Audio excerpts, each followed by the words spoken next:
Are you as good at things as you think you are? How good are you at managing money? What about reading people's emotions? How healthy are you compared to other people you know? Are you better than average at grammar?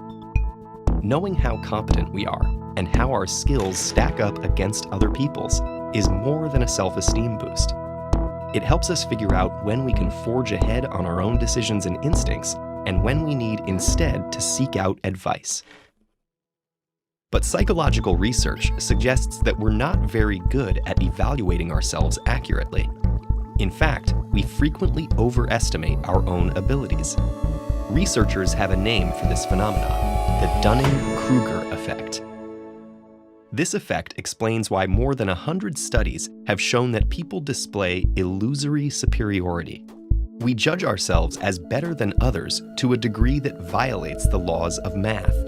When software engineers at two companies were asked to rate their performance, 32% of the engineers at one company and 42% at the other put themselves in the top 5%. In another study, 88% of American drivers described themselves as having above-average driving skills. These aren't isolated findings. On average, people tend to rate themselves better than most in disciplines ranging from health, leadership skills, ethics, and beyond. What's particularly interesting is that those with the least ability are often the most likely to overrate their skills to the greatest extent. People measurably poor at logical reasoning, grammar, financial knowledge, math, emotional intelligence, running medical lab tests, and chess all tend to rate their expertise almost as favorably as actual experts do. So who's most vulnerable to this delusion? Sadly, all of us, because we all have pockets of incompetence we don't recognize. But why? When psychologists Dunning and Kruger first described the effect in 1999, they argued that people lacking knowledge and skill in particular areas suffer a double curse. First, they make mistakes and reach poor decisions. But second, those same knowledge gaps also prevent them from catching their errors.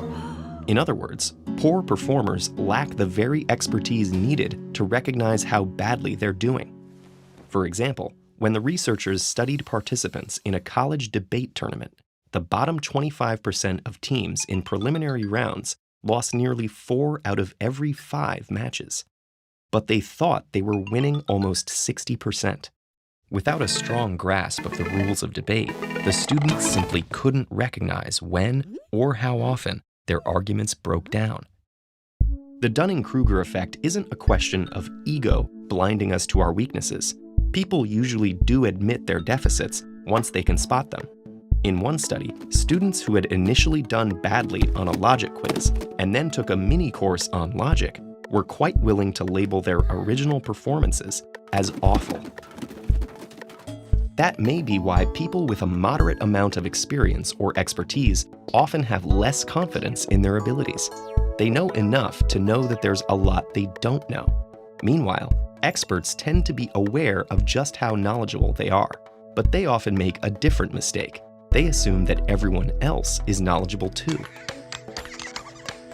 The result is that people, whether they're inept or highly skilled, are often caught in a bubble of inaccurate self-perception. When they're unskilled, they can't see their own faults. When they're exceptionally competent, they don't perceive how unusual their abilities are. So if the Dunning-Kruger effect is invisible to those experiencing it, what can you do to find out how good you actually are at various things? First, ask for feedback from other people, and consider it, even if it's hard to hear. Second, and more important, keep learning. The more knowledgeable we become, the less likely we are to have invisible holes in our competence. Perhaps it all boils down to that old proverb: when arguing with a fool, first make sure the other person isn't doing the same thing.